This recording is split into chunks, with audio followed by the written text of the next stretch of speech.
കഥയുടെ തുടക്കത്തിൽ ആഫ്രിക്കയിലെ ഒരു കാടാണ് കാണിക്കുന്നത്. ആ കാട്ടിനുള്ളിൽ തന്നെ കുറച്ചധികം മനുഷ്യരുണ്ട്. ആ മനുഷ്യർക്കൊരു നേതാവും ഉണ്ട്. ആ നേതാവ് ഇപ്പൊ ഒരു കത്തി എടുത്തിട്ട് ഒരു മനുഷ്യനെ കുത്തി കുത്തി കൊല്ലുന്നുണ്ട്. എന്നിട്ട് ആ മാംസം എല്ലാം വെട്ടിയെടുത്ത് അവിടെ കൂടി നിന്ന വേറൊരു മനുഷ്യന് കൊടുക്കുന്നുണ്ട്. അങ്ങേരത് കഴിക്കുകയാണ്. അതുപോലെ തന്നെ ഇതെല്ലാം നോക്കിക്കൊണ്ട് ഹൈന എന്ന് പറയുന്ന മൃഗം അവിടെ നിപ്പുണ്ട്. കുറച്ചധികം മൃഗം അതിനും ഇയാളുടെ അവശിഷ്ടങ്ങൾ തിന്നാനായിട്ട് ഇട്ടുകൊടുക്കുകയാണ്. അതേപോലെ തന്നെ അങ്ങേരുടെ ദേഹത്തു നിന്ന് വന്ന ബ്ലഡ് ഇല്ലേ, കൊന്ന ആളുടെ ദേഹത്തു നിന്ന് വന്ന ബ്ലഡ് ആ ഗ്രൂപ്പിലുള്ള, അതായത് ഈ മനുഷ്യനെ അറുത്ത് കൊന്ന ഗ്രൂപ്പിലുള്ള ഒരാൾ കുടിക്കുന്നുണ്ട്. അത് കുടിച്ചതും അങ്ങേര് പെടയാനായിട്ട് തുടങ്ങുകയാണ്. എന്തോ സംഭവിച്ചതുപോലെ. എന്നിട്ട് അതും കുടിച്ചിട്ട് അവിടെ നിന്ന് ഇറങ്ങി ഓടും. പിന്നാലെ തന്നെ വേറെ കുറച്ച് മനുഷ്യർ ഓടുന്നുണ്ട്. അതായത് അവര് മനുഷ്യരെ കൊന്നിട്ട് അവരുടെ ചോരയും അതുപോലെ തന്നെ മാംസമൊക്കെ തിന്നുന്ന ആൾക്കാരാണ്. ഇപ്പൊ എല്ലാരും അവിടെ നിന്ന് പോയതിനു ശേഷം ആ ഒരു നേതാവ് മാത്രം അവിടെ ഒറ്റയ്ക്കാണ്. അങ്ങേര് കൊന്ന ആളുടെ കൈ എടുത്തിട്ട് അവിടെ നിൽക്കുന്ന ഹൈനയ്ക്ക് ഇട്ട് കൊടുക്കുന്നുണ്ട്. അത് ആ കൈയും കടിച്ചെടുത്ത് അവിടെ നിന്ന് പോവാണ്. കട്ട് ചെയ്താൽ അടുത്ത സീനിൽ കാണിക്കുന്നത് നമ്മുടെ ഹീറോനെയാണ്. അവന്റെ പേര് ഷോൺ എന്നാണ്. ഷോൺ ഇപ്പോൾ ഒരു ഗ്യാങ്സ്റ്ററിനെ വന്ന് കാണുന്നുണ്ട്. ഷോണിന്റെ കുറച്ചധികം മയക്കുമരുന്നുണ്ട്. അത് ഗ്യാങ്സ്റ്ററിന് കൊടുക്കാം, പക്ഷെ പൈസ വേണമെന്ന് പറയും. എന്നാൽ ഗ്യാങ്സ്റ്റർ കുറച്ച് പൈസ കൊടുക്കത്തുള്ളൂ എന്ന് പറയുകയാണ്. അതുകൊണ്ട് തന്നെ ഷോൺ അവിടെ നിന്ന് ഇറങ്ങിപ്പോകാനായിട്ട് നിൽക്കുമ്പോൾ ഗ്യാങ്സ്റ്റർ ഞാൻ നിനക്ക് ഫുൾ പൈസ തരാമെന്ന് പറഞ്ഞിട്ട് ഷോണിനെ തിരിച്ച് വിളിച്ചു വരുത്തും. എന്നിട്ട് ഷോണിന് പൈസ കൊടുക്കുകയാണ്. അതുകൊണ്ട് തന്നെ ഷോൺ അവന്റെ ഇരിക്കുന്ന ആ ബാഗ് നിറച്ചുള്ള ഡ്രഗ് എല്ലാം കൂടെ ആ ഗ്യാങ്സ്റ്ററിന് കൊടുക്കും. ഇപ്പൊ ഇവര് തമ്മിൽ ഡീലായല്ലോ. അതുകൊണ്ട് തന്നെ ഈ ഒരു ഗ്യാങ്സ്റ്ററിന് അവിടെ ഒരു ഷെഫ് ഉണ്ട്. ഇങ്ങനെ കുടിക്കാനായിട്ട് എന്തോ ഒരു ഡ്രിങ്ക് കൊണ്ടുവന്ന് കൊടുക്കുന്നുണ്ട്. എന്നാൽ ഷോൺ വേണ്ടെന്നാണ് പറയുന്നത്. പക്ഷെ അത് കുടിച്ചേ പറ്റത്തുള്ളെന്ന് ഗ്യാങ്സ്റ്റർ പറയാണ്. കാരണം ഒരു ഡീൽ ഉറപ്പിച്ചാൽ അങ്ങനെ കുടിക്കണം എന്നാണ് ഈ ഗ്യാങ്സ്റ്റർ പറയുന്നത്. അതുകൊണ്ട് തന്നെ ഷോണും എടുത്ത് കുടിക്കുകയാണ്. എന്തായാലും ഷോൺ നമ്മൾ വിചാരിച്ചതുപോലെ ഒരു ഡ്രഗ് ഡീലർ അല്ല, പകരം അവനൊരു പോലീസ് ഓഫീസറാണ്. ഈ ഗ്യാങ്സ്റ്ററിനെ പിടിക്കാനായിട്ടാണ് വന്നേക്കുന്നത്. എന്നാൽ ഈ കാര്യം ഗ്യാങ്സ്റ്റർ നേരത്തെ മനസ്സിലാക്കിയിട്ടുണ്ടായിരുന്നു. നേരത്തെ ഷോണിന് കഴിക്കാനായിട്ട് ഒരു ഡ്രിങ്ക് കൊടുത്തില്ലേ, ആ ഡ്രിങ്കിനകത്ത് എന്തോ കലക്കിയിട്ടുണ്ടായിരുന്നു. ഇപ്പൊ ഷോണിന് തല ഇറങ്ങാനായിട്ട് തുടങ്ങും. പെട്ടെന്ന് തന്നെ ആ ഷെഫ് വന്ന് ഷോണിനെ പിടിക്കുകയാണ്. അതുപോലെ തന്നെ ഗ്യാങ്സ്റ്ററും ഷോണിനെ ആക്രമിക്കുന്നുണ്ട്. പക്ഷെ ഷോൺ തിരിച്ച് ആക്രമിക്കുകയാണ്. ഷോൺ ആക്രമിക്കുന്നത് കണ്ടപ്പോൾ ഗ്യാങ്സ്റ്റർ അവന്റെ കയ്യിലിരിക്കുന്ന തോക്കെടുക്കുന്നുണ്ട്. എന്നിട്ട് ഷോണിന് നേരെ ഷൂട്ട് ചെയ്യാണ്. പക്ഷെ ഷോൺ ആ ഒരു ഷെഫിനെ പിടിച്ച് ബുള്ളറ്റിന് നേരെ കാണിക്കും. അതായത് ഗ്യാങ്സ്റ്ററിന് നേരെ കാണിക്കും. ബുള്ളറ്റ് എല്ലാം കൂടെ വന്നിട്ട് ആ ഒരു ഷെഫിന്റെ ദേഹത്ത് കയറുകയാണ്. ഷോണിനൊന്നും പറ്റിയിട്ടില്ല. പെട്ടെന്ന് തന്നെ ഷോൺ എണീറ്റ് വന്നിട്ട് ഗ്യാങ്സ്റ്ററിനെ വന്ന് പിടിക്കും. പക്ഷെ ഗ്യാങ്സ്റ്ററിന് ആ നേരം കൊണ്ട് ഷൂട്ട് ചെയ്യാനായിട്ട് പറ്റിയില്ല. ഷോൺ തോക്ക് തട്ടിപ്പറിക്കുകയാണ്. എന്നിട്ട് ഗ്യാങ്സ്റ്ററിന് നേരെ തോക്കെടുത്ത് കാണിക്കും. പക്ഷെ നടക്കുന്നില്ല. ഗ്യാങ്സ്റ്റർ അവിടെ നിന്ന് ഓടി രക്ഷപ്പെട്ടു. പിന്നാലെ ഷോണും ചെല്ലും. എന്നാൽ ഒരുപാട് ദൂരം അവനെ കൊണ്ട് പോകാനായിട്ട് പറ്റുന്നില്ല. അവന് ഓരോ തോന്നലുകളൊക്കെ തോന്നുന്നുണ്ട്. അവൻ നേരത്തെ കഴിച്ച ഡ്രിങ്കിന്റെയാണ് അതെല്ലാം. അവൻ തല ഇറങ്ങി വീഴാനായിട്ടും പോകുന്നുണ്ട്. പക്ഷെ ഷോൺ ആ ഗ്യാങ്സ്റ്ററിന്റെ പിന്നാലെ അങ്ങനെ പോകുന്നുണ്ട്. ഇപ്പൊ ഈ ഗ്യാങ്സ്റ്റർ ആണെങ്കിൽ ആ ബിൽഡിങ്ങിന്റെ പുറത്തിറങ്ങിയിട്ടുണ്ട്. പുറത്തൂടെ അങ്ങനെ ഓടിക്കൊണ്ടിരിക്കുമ്പോൾ ഒരു പാവപ്പെട്ട മനുഷ്യൻ നടന്നു പോകുന്നുണ്ട്. അയാളെ പിടിച്ചിട്ട് അവിടെ വെച്ച് തന്നെ ഷോണിനെ വിരട്ടുന്നുണ്ട്. നീ എന്നെ തോക്ക് വെച്ച് ഷൂട്ട് ചെയ്യുകയാണെങ്കിൽ ഞാൻ ഈ മനുഷ്യനെ കൊന്നു കളയുന്നു. പക്ഷെ ഷോൺ തോക്കെടുത്ത് കാണിക്കുമ്പോൾ ആ ഒരു പാവപ്പെട്ട മനുഷ്യനെ ആ ഗ്യാങ്സ്റ്റർ കൊന്നു കളയാണ്. കഴുത്തറുത്ത് കൊന്നു കളഞ്ഞതിന് ശേഷം അവിടെ നിന്ന് ഓടിപ്പോകുന്നുണ്ട്. ഷോണിനത് നോക്കി നിൽക്കാൻ മാത്രമേ പറ്റുള്ളൂ. എത്രയും പെട്ടെന്ന് തന്നെ ഷോൺ ഓടിയ താഴെ വീണ് കിടക്കുന്ന മനുഷ്യന്റെ അടുത്ത് ചെല്ലുമ്പോൾ അങ്ങേര് മരണപ്പെട്ടിട്ടുണ്ട്. ചോര പോയിട്ട് വീണ്ടും ഷോൺ ആ ഗ്യാങ്സ്റ്ററിന്റെ പിന്നാലെ ഓടുകയാണ്. അങ്ങനെ ഓടി ഓടി ഗ്യാങ്സ്റ്ററിനെ ഒരു സ്ഥലത്ത് വെച്ച് പിടിക്കുന്നുണ്ട്. പക്ഷെ ഗ്യാങ്സ്റ്റർ അതുവഴി പോകുമ്പോൾ ഒരു ലേഡീനെ കാണുന്നുണ്ട്. ആ ലേഡീനെ പിടിച്ചിട്ട് അവരുടെ കഴുത്തിൽ കത്തി വെച്ചേക്കാണ് ഗ്യാങ്സ്റ്റർ. ഷോൺ ഷൂട്ട് ചെയ്താൽ ആ ലേഡീനെ കൊല്ലുമെന്നാണ് ഗ്യാങ്സ്റ്റർ പറയുന്നത്. പക്ഷെ ഷോൺ എന്തോ ചെയ്യാനായിട്ട് പോകുന്നുണ്ട്. എന്നാൽ അവിടെ സീൻ കട്ടാവുകയാണ്. ഷോൺ ഉറക്കത്തിൽ നിന്ന് ഞെട്ടിണീക്കുന്നുണ്ട്. ഇത്രയും നേരം കണ്ടത് ഷോണിന്റെ സ്വപ്നം മാത്രമായിരുന്നു. പക്ഷെ ഇതെല്ലാം നടന്ന കാര്യമാണ്. അതിനുശേഷം ഷോണിന്റെ പോലീസ് ജോലി നഷ്ടപ്പെട്ടു പോയി. ഇപ്പൊ ജോലിയൊന്നും ഇല്ലാതെ ഒരു സ്ഥലത്ത് അങ്ങനെ കിടന്നുറങ്ങുമായിരുന്നു. എന്തായാലും ഇപ്പൊ എണീറ്റല്ലോ. എണീറ്റിട്ട് അവൻ ബോക്സിംഗ് ഒക്കെ പ്രാക്ടീസ് ചെയ്യുന്നുണ്ട്. പഴയ പോലീസുകാരനല്ലേ, അടി ഇടിയൊക്കെ നന്നായിട്ട് അറിയാം. കട്ട് ചെയ്താൽ 2 മാസം മുമ്പ് നടന്ന കാര്യമാണ് കാണിക്കുന്നത്. ഇയാളാണ് ഷോണിന്റെ അച്ഛൻ. അച്ഛൻ ഒരു കാട്ടിലാണ് വർക്ക് ചെയ്യുന്നത്. അവിടുത്തെ ഫോറസ്റ്റ് ഗൈഡായിട്ട്. ഇങ്ങനെ ഒരാളെ പിടിച്ച് കെട്ടിവെച്ചിട്ട് അങ്ങേർക്ക് നേരെ തോക്ക് ചൂണ്ടിയിട്ട് അങ്ങേരെ പേടിപ്പിക്കുന്നുണ്ട്. നിന്റെ ആൾക്കാരൊക്കെ എവിടാണ്, നിങ്ങൾ എത്ര മനുഷ്യരെ കൊന്നു തിന്നു എന്നൊക്കെ ചോദിച്ചിട്ട്. പക്ഷെ അങ്ങേര് പറയാനായിട്ട് കൂട്ടാക്കുന്നില്ല. അതുകൊണ്ട് തന്നെ അച്ഛൻ എന്താ ചെയ്യുന്നത്, അങ്ങേരെ എടുത്തിട്ട് പൊതിരേ തല്ലും. പക്ഷെ എത്രയൊക്കെ അടിച്ചിട്ടും അങ്ങേര് ഒരു അക്ഷരം മിണ്ടുന്നില്ല. എനിക്ക് നിന്നോട് പറയാൻ മനസ്സില്ലെന്നാണ് ഈ അടികൊള്ളുന്ന ആള് പറയുന്നത്. ഷോണിന്റെ അച്ഛന് ദേഷ്യം വന്നിട്ട് അങ്ങേരുടെ വണ്ടിയിൽ നിന്ന് ഒരു കന്നാസ് പെട്രോൾ എടുത്തുകൊണ്ട് വരുന്നുണ്ട്. ഈ മനുഷ്യന്റെ ദേഹത്തോട് അങ്ങനെ ഒഴിക്കുകയാണ്. പെട്രോൾ ദേഹത്തായതും അങ്ങേര് പേടിച്ചിട്ട് എനിക്കൊന്നും അറിയത്തില്ല, എന്നാൽ എനിക്ക് അറിയാവുന്ന സത്യങ്ങളൊക്കെ പറയാം, അവരെ ഞാൻ കണ്ടിട്ടുണ്ടെന്നേ ഉള്ളൂ, അവരെവിടാണെന്ന് എനിക്ക് അറിയത്തില്ല എന്നൊക്കെയാണ് പറയുന്നത്. പക്ഷെ ഷോണിന്റെ അച്ഛൻ ഒരു ദയം കാണിക്കത്തില്ല. ലൈറ്റർ എടുത്ത് അവിടെ വെച്ച് തന്നെ അങ്ങേരെ കത്തിച്ചു കൊല്ലുകയാണ്. എന്തായാലും അതൊക്കെ കഴിഞ്ഞിട്ട് പ്രസന്റിലോട്ട് വരികയാണ്. അതായത് ഈ കാര്യം 2 മാസം മുമ്പേ നടന്നതായിരുന്നു. ഇപ്പൊ പ്രസന്റിലോട്ട് വന്നാൽ ഷോണിന്റെ അച്ഛൻ ഇപ്പോഴും ആ ഫോറസ്റ്റിൽ തന്നെയാണ് ജോലി ചെയ്യുന്നത്. അച്ഛന്റെ ബോസിനെ വന്ന് കാണുന്നുണ്ട്. ബോസിനോട് ഷോണിന്റെ അച്ഛൻ പലതവണയായിട്ട് പറയുന്നുണ്ട്, ഈ കാട്ടിൽ മനുഷ്യരെ തിന്നുന്ന ഒരുപാടധികം ആൾക്കാരുണ്ട്, അവരുടെ ഇടയിലോട്ട് ടൂറിസ്റ്റിനെ കൊണ്ടുവരാതിരിക്കുന്നതാണ് നല്ലതെന്ന്. എന്നാൽ ഈ ബോസ് അച്ഛൻ പറയുന്ന കാര്യങ്ങളൊന്നും കേൾക്കുന്നില്ല. അങ്ങനെയൊന്നും ഇല്ലെന്നാണ് ബോസ് പറയുന്നത്. അതുപോലെ തന്നെ അച്ഛനൊരു ജോലി ഏൽപ്പിക്കുന്നുണ്ട്. കുറച്ചധികം ടൂറിസ്റ്റുകൾ ഇന്ന് ഈ കാട്ടിലോട്ട് വരും. അപ്പൊ അവരെയും കൊണ്ട് കാട് കാണിക്കാനായിട്ട് അച്ഛൻ കൂടെ പോകണം. അങ്ങനെ പോയില്ലെങ്കിൽ അച്ഛന്റെ ജോലി കളയുമെന്നാണ് ആ ഒരു ബോസ് വരട്ടുന്നത്. അച്ഛന് വേറെ മാർഗമൊന്നുമില്ല. ഈ കാട്ടിൽ ഇനി മനുഷ്യരെ കൊല്ലുന്ന ആൾക്കാരുണ്ടെങ്കിലും തന്നെ അച്ഛൻ ആ ടൂറിസ്റ്റിനെയും കൊണ്ട് പോയേ പറ്റൂ. പക്ഷെ അച്ഛന് നന്നായിട്ട് അറിയാം ഈ കാട്ടിൽ എന്തൊക്കെയോ നടക്കുന്നുണ്ട്, മനുഷ്യരെ തിന്നുന്ന ആൾക്കാരുണ്ടെന്ന്. എന്നാൽ ആരും പറഞ്ഞിട്ട് വിശ്വസിക്കുന്നില്ലല്ലോ. എന്തായാലും ആ ടൂറിസ്റ്റിനെ കാണിക്കുകയാണ്. അതിൽ തന്നെ ഒരു കപ്പിളുണ്ട്, ഒരു ആഫ്രിക്കൻ കപ്പിള്. രണ്ടുപേരും നല്ല സ്നേഹത്തിലാണ്. അതുപോലെ തന്നെ ഒരു അപ്പൂപ്പനും അമ്മൂമ്മയുണ്ട്, പിന്നെ വേറൊരു കപ്പിളൂടെ ഉണ്ട്. എല്ലാരെയും നമുക്ക് മുമ്പോട്ട് മുമ്പ് പരിചയപ്പെടാം. വീണ്ടും അച്ഛനെ കാണിക്കുകയാണെങ്കിൽ അച്ഛന്റെ കൂടെ തന്നെ ഒരു അസിസ്റ്റന്റ് ഉണ്ട്. അസിസ്റ്റന്റിനും അറിയാം ഈ കാട്ടിൽ എന്തൊക്കെയോ ജീവികളുണ്ട്, അല്ലെങ്കിൽ എന്തൊക്കെയോ മനുഷ്യരുണ്ട്. ആ മനുഷ്യരും മനുഷ്യനെ തന്നെ കൊന്നു തിന്നുന്നുണ്ടെന്ന്. പക്ഷെ അതിനായിട്ടുള്ള തെളിവൊന്നുമില്ല. അതുകൊണ്ട് തന്നെ നല്ല രീതിയിൽ സൂക്ഷിച്ചു പോകണമെന്ന് ഇവർ രണ്ടുപേരും തീരുമാനിക്കുന്നുണ്ട്. എന്തായാലും അച്ഛനും അതുപോലെ തന്നെ അസിസ്റ്റന്റും കൂടെ അവിടെ സംസാരിച്ചുകൊണ്ട് നിൽക്കുമ്പോഴായിരിക്കും ഒരാൾ ബൈക്കിൽ അങ്ങോട്ട് വരുന്നത്. അത് മറ്റാരുമല്ല, നമ്മുടെ ഷോൺ തന്നെയാണ്. ഷോൺ വന്നപ്പോൾ അച്ഛന് ചെറിയ രീതിയിൽ പേടിയാവുന്നുണ്ട്. ഈ കാട്ടിൽ മനുഷ്യരെ തിന്നുന്ന ആൾക്കാരുണ്ട്, ഷോൺ കൂടെ വന്നാൽ അവന്റെ ജീവൻ കൂടെ അപകടത്തിലാവത്തില്ലേ? അതുകൊണ്ട് തന്നെ വന്ന ഉടനെ ഷോണിനോട് അച്ഛൻ ഇവിടെ നിന്ന് രക്ഷപ്പെട്ടു പൊയ്ക്കോളാൻ പറയും. ഇവിടെ നിൽക്കേണ്ട, ഈ കാട് ശരിയല്ല എന്ന്. പക്ഷേ ഷോൺ പറയും, നിങ്ങളുടെ കള്ളക്കഥകളൊന്നും എന്റെ അടുത്ത് പറയണ്ട. ഞാൻ എന്റെ അമ്മയുടെ ചാരൻ ഇവിടെ ഒഴുക്കാനായിട്ടാണ് വന്നിരിക്കുന്നത്. അതുകൊണ്ട് ഇതിനകത്ത് ഇടപെടണ്ടെന്ന് പറയുമ്പോൾ അച്ഛൻ അവന്റെ വണ്ടിയുടെ ചാവി ഊരിക്കൊണ്ട് പോവാണ്. പക്ഷെ ഷോൺ ചോദിക്കും, നിങ്ങൾ എന്തിനാ എന്റെ വണ്ടിയുടെ ചാവി ഊരിയെടുക്കുന്നത്? എന്നാ പിന്നെ ഞാൻ നടന്നു പോവാന്ന് പറഞ്ഞിട്ട് ഷോൺ നടന്നു പോകുമ്പോൾ ആ വണ്ടിയുടെ ചാവി തിരിച്ചു കൊടുക്കുകയാണ്. അച്ഛൻ കൂടെ വരാന്ന് പറയും. അതായത് ഇവൻ അമ്മയുടെ ചാര ഒഴുക്കാനായിട്ട് പോകുന്നില്ലേ, അതൊരു പുഴയിലോ അല്ലെങ്കിൽ നദിയിലോ എന്തോ ആണ്. ആ നദിയുടെ അങ്ങോട്ടാണ് അച്ഛനും ടൂറിസ്റ്റിനെയും കൊണ്ട് പോകുന്നത്. അതുകൊണ്ട് തന്നെ ഷോണിന്റെ അടുത്തൂടെ കൂടെ വരാനായിട്ട് പറയും. എല്ലാരും കൂടെ പോകാനായിട്ട് തയ്യാറാവാണ്. ഇതേ നേരം തന്നെ ഒരു കപ്പിളിനെ കാണിക്കുകയാണ്. ഇവരും ടൂറിന് പോകാനായിട്ട് നിൽക്കുകയാണ്. അതായത് ആ കാടൊക്കെ കാണാനായിട്ട് നിൽക്കുകയാണ്. ഇവര് ഭാര്യയും ഭർത്താവുമാണ് കേട്ടോ. ആ ഭർത്താവാണെങ്കിൽ ഇപ്പം വന്നിട്ട് ഭാര്യനെ വിളിക്കും, നമുക്ക് കാട്ടിലോട്ട് പോകാം, ഒരുപാടധികം കാര്യങ്ങൾ കാണാനായിട്ടുണ്ട്, ഇങ്ങനെ വിഷമിച്ച് കിടക്കാതെ എന്ന്. പക്ഷെ ഭാര്യയ്ക്ക് വലിയ താല്പര്യമൊന്നുമില്ല. അവരെന്തൊക്കെയോ മരുന്നൊക്കെ എടുത്ത് കഴിക്കുകയാണ്. ഭർത്താവിന് അവരോട് നല്ല ദേഷ്യം തോന്നും. ഭാര്യയുടെ വിഷമങ്ങളൊക്കെ മാറ്റാനായിട്ടാണ് ഭർത്താവ് ഈ കാട്ടിലോട്ട് കൊണ്ടുവന്നിരിക്കുന്നത്. പക്ഷെ ഭാര്യ വരുന്നില്ലെന്നാണ് പറയുന്നത്. അതുകൊണ്ട് തന്നെ ഭർത്താവ് ദേഷ്യപ്പെട്ട് നീ എന്റെ കൂടെ വരുന്നില്ലെങ്കിൽ വരണ്ടെന്ന് പറഞ്ഞിട്ട് അവിടെ നിന്ന് ഇറങ്ങി പോകുന്നുണ്ട്. ഇതോടാകുമ്പോൾ ഭാര്യയ്ക്ക് ഒരുപാട് വിഷമായിട്ട് അവിടെ ഇരുന്ന് കരയാണ്. പിന്നീട് ഭർത്താവ് പുറത്തോട്ട് ഇറങ്ങിയിട്ട് പോകാനുള്ള വണ്ടി കിടക്കുന്ന സ്ഥലത്ത് വരും. അവിടെ തന്നെ എല്ലാ ആൾക്കാരും റെഡി ആയിട്ടിരിക്കുകയാണ്. നമ്മുടെ അസിസ്റ്റന്റ് ഉണ്ട്, അതുപോലെ അച്ഛനുണ്ട്, ഷോൺ ഉണ്ട്, അതുപോലെ ആഫ്രിക്കൻ കപ്പിളും പിന്നെ ഒരു അപ്പൂപ്പനും അമ്മൂമ്മയും. പിന്നെ ഈ ഭർത്താവാണെങ്കിൽ എല്ലാവരോടും ദേഷ്യത്തിലാണ് പെരുമാറുന്നത്. കാരണം ഭാര്യയായിട്ട് ഇപ്പൊ അടിയുണ്ടാക്കി പുറത്തോട്ട് ഇറങ്ങിയതല്ലേ ഉള്ളൂ. എന്തായാലും എല്ലാവരും വണ്ടിയിൽ കയറുന്നുണ്ട്. എല്ലാവരും കൂടെ അവിടെ നിന്ന് പോകാനായിട്ട് നിൽക്കുമ്പോഴായിരിക്കും അങ്ങോട്ട് ഭാര്യ ഓടിക്കൊണ്ട് വരുന്നത്. ഷോൺ ഇത് കണ്ടിട്ട് വണ്ടിയിൽ നിന്ന് ഇറങ്ങിയിട്ട് ഭാര്യനെ സഹായിക്കാനായിട്ട് ചെല്ലും. എന്നാൽ ഭർത്താവ് വഴക്ക് പറയും, അതെന്റെ ഭാര്യയാണ്, നീ കൂടുതൽ സഹായിക്കണ്ടെന്ന് പറഞ്ഞിട്ട്. ഷോണിനും വിഷമായിട്ട് അവൻ വണ്ടിയിൽ കയറുകയാണ്. ഭാര്യയും വണ്ടിയിൽ കയറുന്നുണ്ട്. എല്ലാരും കൂടെ വണ്ടി എടുത്ത് അവിടെ നിന്ന് പോകും. ഇതേ നേരം തന്നെ കാട്ടിലൂടെ പേടിച്ചോടുന്ന ഒരു ലേഡീനെയാണ് കാണിക്കുന്നത്. അവരുടെ ദേഹത്തെല്ലാം ഒരുപാടധികം രക്തം പറ്റിയിരിപ്പുണ്ട്, ഒരുപാടധികം മുറിവുകളും ഉണ്ട്. അവരങ്ങനെ ആരെയോ പേടിച്ചോടുകയാണ്. ഒരു തോട്ടിലൂടെ അങ്ങനെ ഓടിക്കൊണ്ടിരിക്കുകയാണ്. ആ തോട്ടിൽ തന്നെ പലതരം സാധനങ്ങൾ കിടപ്പുണ്ട്. അതായത് അവർ കൊണ്ടുവന്ന സാധനങ്ങളൊക്കെ വാരിപ്പിരുത്തിട്ടേക്കുന്നത് പോലെ. എന്തായാലും അവർ പേടിച്ച് ഒരു സ്ഥലത്ത് വന്ന് ഒളിച്ചിരിക്കുകയാണ്. അന്നേരം തന്നെ കുറച്ചധികം ആഫ്രിക്കക്കാര് കയ്യിൽ തോക്കും പിടിച്ചിട്ട് ആ ലേഡീനെ അന്വേഷിച്ച് അങ്ങനെ നടപ്പുണ്ട്. പക്ഷെ ലേഡി ഒന്നും മിണ്ടാതെ അവിടെ അങ്ങനെ ഒളിഞ്ഞിരിക്കുകയാണ്. അത്രയധികം പേടിച്ചിട്ടാണ് ഒളിഞ്ഞിരിക്കുന്നത്. ഇതേ നേരം തന്നെ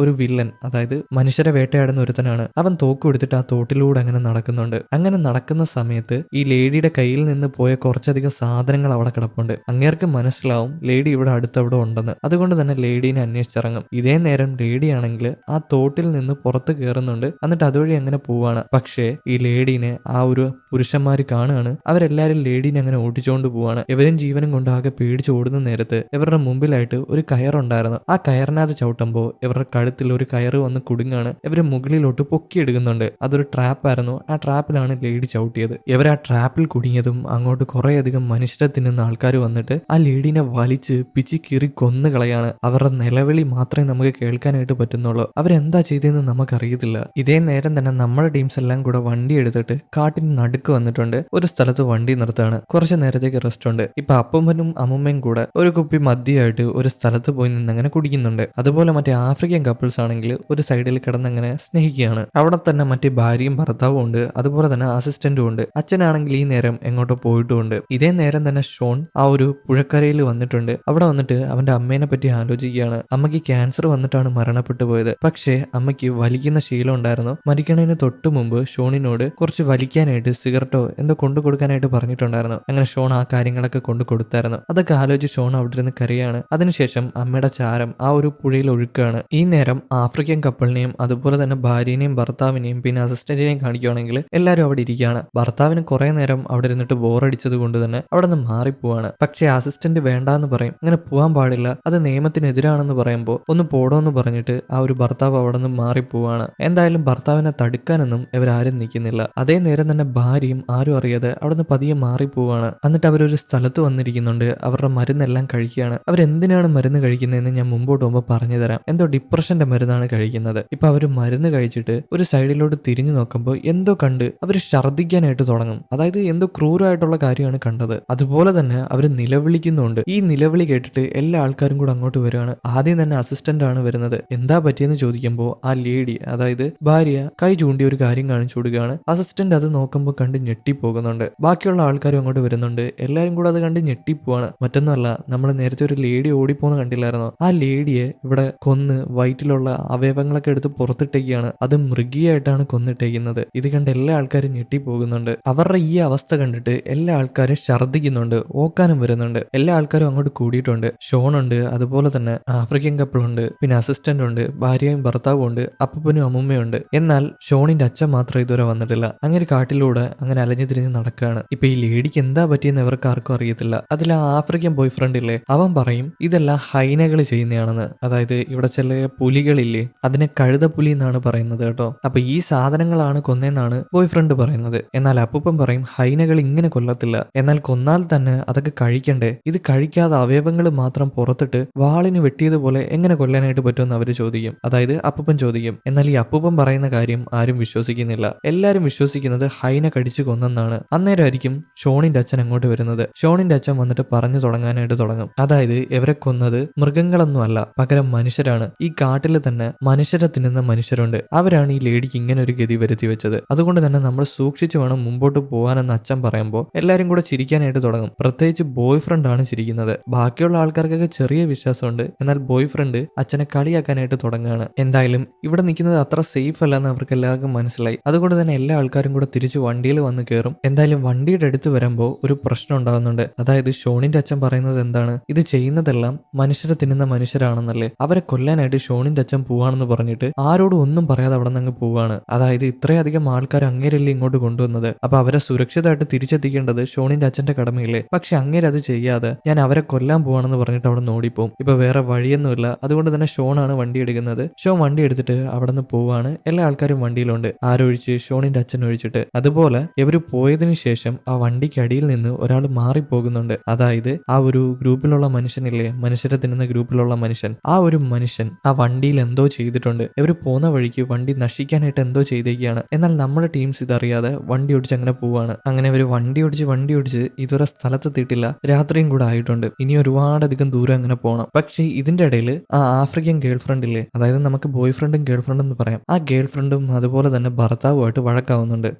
എന്തിനാന്നല്ലേ, ഇവരെല്ലാരും നല്ല രീതിയിൽ പേടിച്ചിട്ടുണ്ട്. ഭർത്താവ് പറയുന്നത് എന്തൊക്കെയോ മനുഷ്യരാണ് ഇത് ചെയ്യുന്നത്, അതുകൊണ്ട് തന്നെ നമ്മൾ എത്രയും പെട്ടെന്ന് തന്നെ തിരിച്ചു പോകണം, പോലീസിനെ വിവരം അറിയിക്കണമെന്നൊക്കെയാണ്. അതുപോലെ തന്നെ ഈ ഗേൾ ഫ്രണ്ടിന്റെയും അതുപോലെ തന്നെ ഭർത്താവിന്റെ ഇടയിൽ ചെറിയൊരു ക്ലാഷ് ഉണ്ടാവുന്നുണ്ട്. ഞാൻ കൂടുതൽ കള്ളന്മാരെ കണ്ടിട്ടുണ്ടെന്ന് പറഞ്ഞിട്ടെ, അതായത് ഈ ഭർത്താവിന്റെ വീട്ടിൽ കുറെ അധികം കള്ളന്മാര് അതിക്രമിച്ച് കയറി, എന്നിട്ട് ഭർത്താവിന്റെ മുമ്പിൽ വെച്ച് തന്നെ ആ ഭാര്യനെ റേപ്പ് ചെയ്തു. ആ ഒരു കാര്യം എല്ലാരോടും പറയുമ്പോൾ ഭാര്യയ്ക്ക് ദേഷ്യം വന്നിട്ട് അവര് പിണങ്ങി മാറിയിരിക്കുകയാണ്. അവർക്ക് ഇത്രയധികം ട്രോമ ഉള്ള കാര്യമാണ് ഇങ്ങനെ വിളിച്ചു പറഞ്ഞത്. അതൊരിക്കലും ശരിയായിട്ടുള്ള കാര്യമല്ല. എന്തായാലും ആ ഗേൾ ഫ്രണ്ടിനോട് ജയിക്കാൻ വേണ്ടിയിട്ടാണ് ഭർത്താവ് അങ്ങനെ പറഞ്ഞത്. ഭർത്താവാണ് കൂടുതൽ ക്രൈം കണ്ടിട്ടുള്ളതെന്ന് തെളിയിക്കാനായിട്ടാണ് അങ്ങനെ പറഞ്ഞത്. പക്ഷെ അതൊരിക്കലും ശരിയായില്ല. എന്തായാലും ഷോണാണ് ഇപ്പൊ കാർ ഓടിച്ചു പോകുന്നത്. പക്ഷെ കാർ ഓടിച്ചുകൊണ്ട് പോകുന്ന സമയത്ത് പെട്ടെന്ന് തന്നെ വണ്ടിക്ക് എന്തോ പറ്റിയാണ്. വണ്ടി ഒരു സൈഡിൽ നിന്ന് പോകുന്നുണ്ട്. എല്ലാ ആൾക്കാരും കൂടെ വണ്ടിയിൽ നിന്ന് പുറത്തിറങ്ങുന്നുണ്ട്. എന്നാൽ ഭർത്താവ് നല്ല രീതിയിൽ പ്രശ്നം ഉണ്ടാക്കുന്നുണ്ട്. നിങ്ങളുടെ വെറും പന്ന വണ്ടിയാണ്, ഇതും കൊണ്ടാണോ ഞങ്ങളെല്ലാരെയും ഇതൊഴി കൊണ്ടുപോകാനായിട്ട് നിങ്ങൾ ശ്രമിച്ചത്, എത്രയും പെട്ടെന്ന് തന്നെ ആൾക്കാർ വിവരം അറിയിക്കുന്ന പറഞ്ഞ് പ്രശ്നം ഉണ്ടാക്കുന്നുണ്ട്. അതുപോലെ തന്നെ അസിസ്റ്റന്റിനെ അടിക്കാനായിട്ട് കയറുന്നുണ്ട്. പക്ഷെ ഷോൺ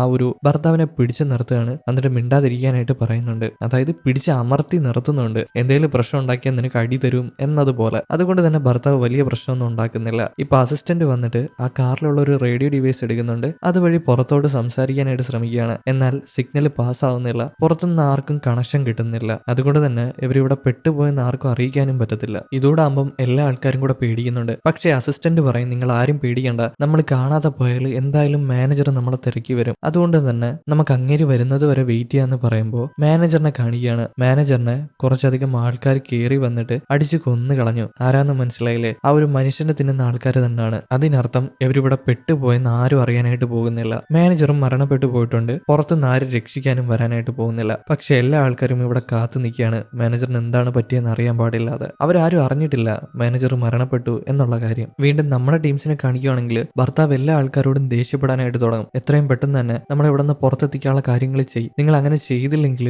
ഞാൻ വലിയ പ്രശ്നം ഉണ്ടാക്കുമെന്ന് പറഞ്ഞിട്ട് നല്ല രീതിയിൽ ശബ്ദം ഉയർത്തി സംസാരിക്കുകയാണ്. അത് ഷോണിനോടാണ് സംസാരിക്കുന്നത്. കാരണം ഗൈഡിന്റെ മോനല്ലേ ഷോണിന് ഉത്തരവാദിത്തം വരും. പക്ഷേ ഭർത്താവ് ഇങ്ങനെ ദേഷ്യപ്പെടുന്നത് കണ്ടിട്ട് എല്ലാ ആൾക്കാരും കൂടെ ഒന്ന് സമാധാനപ്പെടുത്തുകയാണ്. എന്നാൽ ഭർത്താവ് സമാധാനപ്പെടുന്നില്ല. അതുപോലെ തന്നെ ഭാര്യ പറയുന്ന നേരത്ത് അങ്ങനെ സമാധാനപ്പെടുന്നുണ്ട്. എന്തായാലും പിന്നീട് അവരെല്ലാരും കൂടെ ആ കാട്ടിന്റെ ഒരു ഭാഗത്ത് തീയൊക്കെ ഇട്ട് അങ്ങനെ ഇരിക്കുകയാണ്. അങ്ങനെ ഇരിക്കുന്ന നേരത്തായിരിക്കും ഗേൾ ഫ്രണ്ടിന് മൂത്രം ഒഴിക്കണമെന്ന് പറയുന്നത്. പക്ഷെ ബോയ് ഫ്രണ്ട് പറയും, ഇപ്പൊ നീ മൂത്രം ഒഴിക്കണ്ട, കുറച്ചു നേരം കൂടെ പിടിച്ചു വെക്ക്, നമ്മളെ രക്ഷിക്കാനായിട്ട് ആൾക്കാർ വരും. ഇപ്പൊ കാട്ടിലോട്ടൊക്കെ ചെന്ന് കയറുവാണെങ്കിൽ നമ്മൾ ആക്രമിക്കാനായിട്ട് പലതരം മൃഗങ്ങൾ വരും, അതുകൊണ്ട് പോണ്ടാന്ന് പറഞ്ഞിട്ട് ബോയ് ഫ്രണ്ട് ദേഷ്യപ്പെടുകയാണ്. എന്നാൽ ഗേൾ ഫ്രണ്ടിന് വാശിയാവും, നീ വരുന്നില്ലെങ്കിൽ വരണ്ടറാ, എനിക്ക് നിന്റെ സ്നേഹമൊന്നും വേണ്ട, ബ്രേക്കപ്പ് ചെയ്യാന്ന് പറഞ്ഞിട്ട് കാട്ടിലോട്ട് പോവുക അവള്. ഇത് കണ്ടിട്ട് ബാക്കിയുള്ള ആൾക്കാർ അവനെ നോക്കാണ്, നീ എന്ത് മനുഷ്യനാടാ എന്നുള്ള രീതിയിൽ. സ്വന്തം പാർട്ട്ണറിന് കൂട്ടിന് പോകാനായിട്ട് അവന് വയ്യ. എന്തായാലും ഈ ആൾക്കാർ ഇങ്ങനെ നോക്കിയത് കൊണ്ട് തന്നെ അവനും ചെയ്തത് തെറ്റാണെന്ന് മനസ്സിലാക്കിയിട്ട് കാട്ടിലോട്ട് പോവാണ്. ഒരു കുഞ്ഞ് എമർജൻസിയും പിടിച്ചിട്ടാണ് പോകുന്നത്. ഇതേ നേരം തന്നെ ഗേൾ ഫ്രണ്ടും ആ കാട്ടിലൂടെ അങ്ങനെ പോകുന്നുണ്ട്. ഗേൾ ഫ്രണ്ടിന്റെ പിന്നാലെ അവൻ ചെല്ലുന്നുണ്ട്. ഗേൾ ഫ്രണ്ട് ഒരു സ്ഥലത്ത് പോയിരുന്നിട്ട് മൂത്രമൊഴിക്കുകയാണ്. അതുമല്ല